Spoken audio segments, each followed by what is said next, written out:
Hello, I'm Max and you're listening to our Doctor Who review, a review of A Town Called Mercy. With me today is Chris. Hello. How are you? I'm good. Yeah, so what did you think of it? Not as good as the first one, better than the second one, to sum it up. Really? I thought it was okay. I thought it was a good episode. It was okay. It didn't annoy me much. It didn't make me laugh. I wasn't excited. It just left me kind of numb. No, it was better than that. Well, when I say that, I mean it really didn't do much. It was just like, did I just watch that episode? It was just... Yeah. Alright, well, we'll start from the beginning. What did you think of the sort of fast-paced, bam, bollock one? Well, Bang, it started. They're already there. Well, yeah, I do prefer that than some sort of pointless little setup that really could have just been deleted and it would still work. You know, at least it worked. You know, you got straight into the action. You see the gunslinger or whatever. He looked pretty cool. Yeah. I was about to say, because I thought he's one of the better. I think he's one of the best new Who sort of baddies I've seen. In looks or character? Yeah, in looks. Right, yeah. Character, voice. It could have been... I think it did suffer a little bit from unimaginative. You know, I've seen stuff like that so many times in sci-fi. Oh, he's half man, half machine. I mean, Borg springs to mind straight away, and it had Borg written all over it. But, well, this, if you liked it, I take it you don't know who played it. What, the actor? Yeah. Who was it? It's a prick from Phone Shop. Oh, yeah. Now I can recognise his mouth now you think about it. Yeah. Oh, well. That started, you know, because it wasn't really much of him. Yeah. I didn't really see him. I didn't want to punch it in the face. So, yeah, that was alright. Again, I wasn't like, oh wow, it's the coolest thing I've ever seen. But I wasn't like, that's the shittest thing I've ever seen. It was very neutral. Yeah. What did you think of the Doctor? The alien Doctor, not the Doctor. What was his race? Well, he was called Carla Jex. Yeah. And they suggest that Carla is the type of thing he is.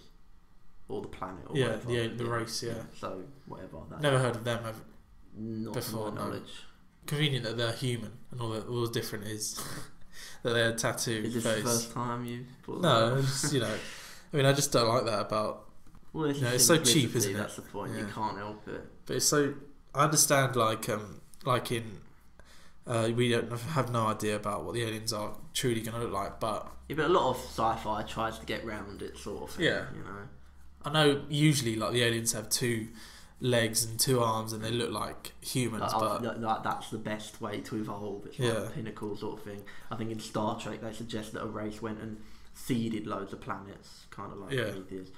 I think in Doctor Who, it's in like the novels, I think, this is really not in the TV series, suggests that because the Time Lords were the first race that properly evolved that way, it thereby influenced other ones indirectly. Sort of thing. Like they didn't go around the place doing it. The other races just happened to because of some force. Convenience or something. Yeah, obviously. But yeah, what did you think of the Doctor then? Again, alright. It didn't annoy me. I don't know if it was just me, but it was fairly obvious he was going to be bad. Yeah. And I'm like reading reviews where it's like, oh, the great twist. And it's like, was that a twist? Really? I mean, I don't want to like act like I saw it coming because I'm a genius. It just went, well, he's bad. Clearly he's bad. Well, there's one point where he said, oh, the Doctor said they can repair anything from anything. And then the Doctor asks, have you, how did you not repair the ship? And he goes, oh, haven't had any supplies. And then the Doctor looks at him for a split second and he says, okay. And then at that point you just go, alright, so he's the baddie. Yeah.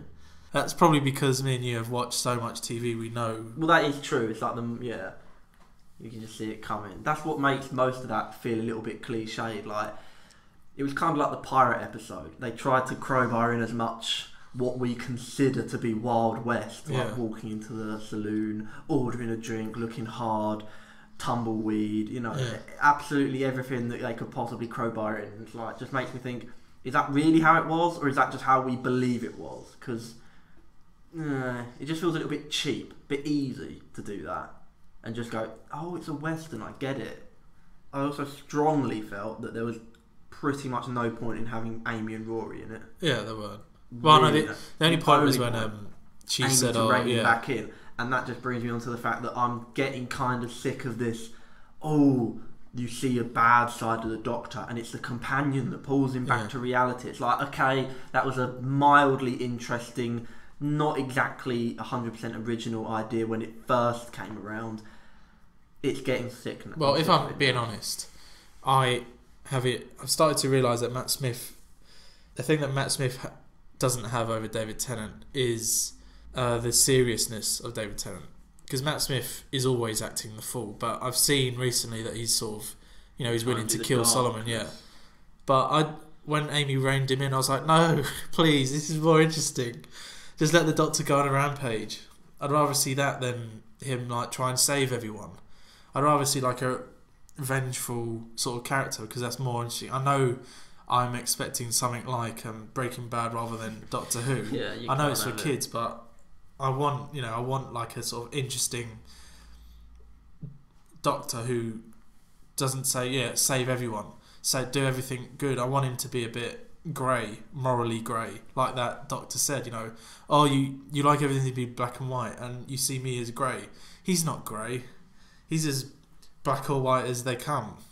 Well, no, it just makes the Doctor look so much like a hypocrite. He's having a go at that guy because he did something bad to stop a war, to save his race, sort of thing. Time War springs to mind. Yeah. No matter how much the Doctor says that the Time Lords became bad and the Daleks, he still did bad. Yeah. So, well, that's what the new Doctor said, didn't he? You're a hypocrite or whatever.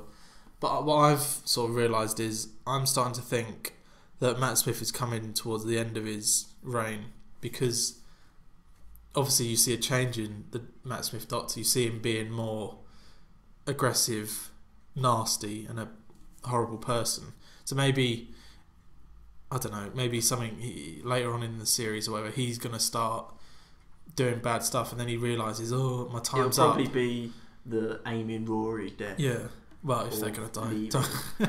We don't know if they're going to die yet. Spoilers! That'll shake him up. It'll be the new companion will just bring out another edge. Well, hopefully, he starts to go down a road where he realises my time's up. I need to regenerate, and then he regenerates into a woman. Just interesting on that note. What do you lot think? Would you be upset if the Doctor regenerated into a woman? I suppose that's, well, we might sound sexist, but we don't want that. But I've spoken to a lot of girls that don't want that as well. They see the Doctor as a man and nothing but. But, what are your views? Just comment on the YouTube. The problem with Doctor Who nowadays is, I know people will say that there's like 2-part episodes, but that's not enough. They get a story and they develop far too small a plot. They develop a story and characters in 45 minutes. Nowhere near enough. And that's not enough for you to grow to like the characters or like get emotionally upset when they die. And it just leads to things like in the Asylum of the Daleks, where it's like Amy and Rory, they break up and they come back together. It's just incredibly not believable, because that just wouldn't happen. But you have to understand they're cramming it into 45 minutes, and I don't think that's a good idea. But what happens is the episodes become sort of nothing, because you don't feel anything to the characters or the story, because they're done in 45 minutes. You feel shortchanged. I mean, there was nothing wrong with the episode, but there's not much. Nothing right with it either. Yeah. It was just very mundane, it looked good, very mediocre. Yeah, it looked good. The characters were okay, but I would have loved to have seen the characters developed over more time. That's all I'm saying. I just felt like I'd seen it all before as well. Yeah. Not just like a Wild West sort of thing, but it's someone that did bad but was trying to be good, and he sacrifices himself. You could see that coming a mile off. He's going to sacrifice himself. Of course the gunslinger's not going to kill him, because the gunslinger's actually good. He's a victim. Yeah. Another thing that makes me think is, why the hell would he leave the gunslinger on Earth That's right. in the Wild West, and all the electric lighting and heating. That's just ridiculous. Not a good idea whatsoever. The Doctor should know that. They should have shown him taking it down. But what happens to the Gunstone? Because let's say, the Wild West is gone. Is he still alive? Exactly. We don't know how long his lifespan is. Exactly. You imagine is he still in America somewhere in the desert? It's one of those things when you write it down, you go, oh, and he stays as a watchful guardian sort of thing. But then you just give it an ounce of thought and you go, no, it just wouldn't gel right. It's just, no, there's something wrong with that. Yeah, if you and pick then you holes get rid in of it. But that's not picking a hole, is it? Yeah, really? it is. I mean, yeah, he shouldn't have left the electric lights and stuff on. Why was the bulbs flashing? Well, that's another thing. They didn't a lot of explain people that. are doing that. Well, they flashed in episode 1 in Amy's dressing room. There was the whole thing about Rory's dad fixing the bulb. There's bulbs flickering in this one as well. People think that's becoming very strongly held as a slight running thing. Yeah, an arc. Especially considering that was a feature of the Angels making lights flicker to turn them out.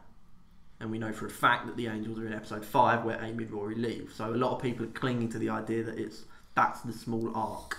But it just seems ridiculous to me. One. I don't know, maybe the Angels were following them then. So the Angels were in this town called Mercy at that point. Possibly. That's we'd have to wait and find out. They could be stalking them. There's a lot of things that could be. We'd have to wait and find out. Something tells me that if this is an arc, we probably won't find out. Yeah. We probably won't get told, oh, the Angels were around at that time or whatever. Just no. Did you find it funny, the whole speaking to the horse? No, of course not. But a kid because would. A lot of people, not just kids, a lot of people did. I've been reading a lot of reviews, a lot of comments, and a lot of people were like, "Oh, I was laughing out loud at that bit with my wife." It's proper people. All right. Well, me and you are very cynical, as obviously everyone can tell on this review. But what do you lot think? Comment on our YouTube. Are we just cynical, or was it a good? Are we giving it too much of a hitting, or was it actually better? I've seen quite a lot of people say that it was a dull episode, it was the worst episode. You get the whole range of emotions. It was a good episode. I very rarely laugh at Doctor Who because obviously, my tastes are different. Yeah. But I'm not having a go. I'm not saying it didn't make me laugh, therefore it's shit. I understand it's got that quirky humour. I mean, all of Doctor Who had it. Tom Baker had plenty of moments where it's like, funny. But I didn't laugh. That's the point. I'm not slagging it off because it didn't make me laugh. I recognise there's a joke there, and it's that quirky Doctor Who-ness. But it felt like when he talked to Amy and Rory's baby. Yeah. And now it's making me think there's not going to be a cat in next week's episode where he goes, "Oh, the cat's called Dave. Yeah. He likes to lick his fur." Exactly. I mean, when are they going to really run with this? Can he talk to every animal on Earth? Probably. If you can talk to a horse, do it once, do it twice, leave it there. Do not talk to more animals. It will not be funny. You'll talk to a tree next. Exactly. That's just the point. It's like, where can we go from here? Let's make it even more wacky and crazy because that's what the Doctor is. No, that's what the Doctor can be. Yeah. He can be serious. He can be dark. He can be intelligent. He can be funny. He can be weird. He can be zany. It's a whole range of things. What did you think of the showdown bit with the person who wanted to get rid of the Doctor, the alien Doctor? Oh, a little bit forced for the sake of, they want this tense scene where it's like, they're turning on the Doctor kind of thing. It's like that sort of thing I don't like anyway, especially if it feels put in purely to create a bit of drama and a bit of tension. It's like, no, there was no tension there. I don't care if you think there was. Watch more drama. That's what tension is, not that. What would the Doctor have done if he'd tried to shoot him? He would have just got shot. Well, no, I like to think the Doctor would have reined himself in a little bit. Well, I don't know. That's the point. No, would you that Western guy? If he wanted to shoot him and he went to shoot him, do you reckon the Doctor would have shot him? No. Do you reckon he would have let himself get shot? He'd just regenerate. True. Or Rory would have jumped in front of the bullet, died, then come back again in episode 4. Yeah. Like that, the deputy or the sheriff dived in the way Yeah, it's stupid. Talking of the comments and everything I've been reading, a lot of people are getting confused over why the Doctor said he was 1,200 years old. What? Well, people are like going, how is he? Where's 1,200 come from all of a sudden? How's it? David Tennant was 900, wasn't he? Well, he said that, and I'm pretty sure Matt Smith at the very beginning, did he not say 900? Point was, he spent at least 200 years trying to escape from dying at the lake. That was made clear. True. I don't get what people are having a problem with it. It's like these people, have they only just watched one episode? So Matt Smith has been around 100 years. Oh, more than that. Probably about 200, at least 200, I imagine. But David Tennant, he was 900, and then he was... I really don't like getting into the whole age thing, because I'm of the opinion that he was about 800, 900-ish around Sylvester McCoy, and a lot of time has passed since then. Yeah. Well, I don't understand how you can measure his age. Well, that's the point. That's the get-out clause. It's like, what's he measuring it in? Earth years? Gallifreyan years? All sorts of years. I like to think he's doing it in Earth years because that means something to us. Yeah. So overall, I thought it was definitely better than the dinosaurs one. I think I did prefer it to the Dalek episode. So I'm going to say it was the best so far. What about you? I think I still preferred the Dalek episode, but that was pretty much purely down to the new companion being in it. Yeah. Plot-wise and all of that, not so much. But this one really did just leave me quite unaffected. It came and went, and I barely noticed it, sort of thing. Nothing stayed in my memory of anything good or funny or cool. The question I was thinking of is, if you was in a situation, a dangerous, perilous situation, what Doctor would you want to save you? What regeneration form would you want to save you? So you could go for like a sort of happy-go-lucky Sylvester McCoy, or a serious kick-ass John Pertwee one, or a sexy David Tennant, or a northern Eccleston, or a cricket-loving. I wouldn't go for someone too young. You wouldn't. So Matt Smith, Pete Davidson, David Tennant out of the question. I'm kind of just like. Then again, you'd go for the most recent one because he's got the most experience. True, but then you could say he's more cynical. But something tells me some of them, like Christopher Eccleston's probably stronger than Matt Smith. Yeah. Tom Baker's probably one of the strongest ones. Physically strong. John Pertwee obviously could fight. Yeah, Venusian Aikido. Yeah. I'm going to say who I'd want. I'd want, mainly because it's my favourite Doctor as well, but I'd want Pertwee to save me. See, I would like Pertwee. Physically strong. But he's the eccentric. He's interesting. It's and that he knows whole. his shit. He was only the third, so his life experience. Yeah, he's pretty young in comparison. I might go for Eccleston because I like Eccleston, but I like the idea of going for Paul McGann because I like him. But he's sort of like, he's got an age where he's probably strong, he's probably fast, and all of that. He could probably do more because he's more older looking. People would respect him more, so maybe if he needed to convince someone to save my life, then... But they wouldn't respect him because of his attire. If you saw Paul McGann running around with his floppy hair... Well, then, I know John Pertwee is going to be... Unless it's back in the day, if he was doing it now, Christopher Eccleston's about the only one that could really blend in. So would you pick Eccleston? Nah. Who would you have then? To save you, to carry you in his arms. I'm gonna stay with Paul McGann. I just like Paul McGann. All right. So give us your opinions. I know most of you are just gonna say David Tennant, but why? You have to give us a reason. Why would you want him to save you? All right. So that was the end of the podcast. Listen next week for the next episode. Follow us on Twitter at the Matchbox. Email us at matchbox@live.com. Just comment on our YouTube.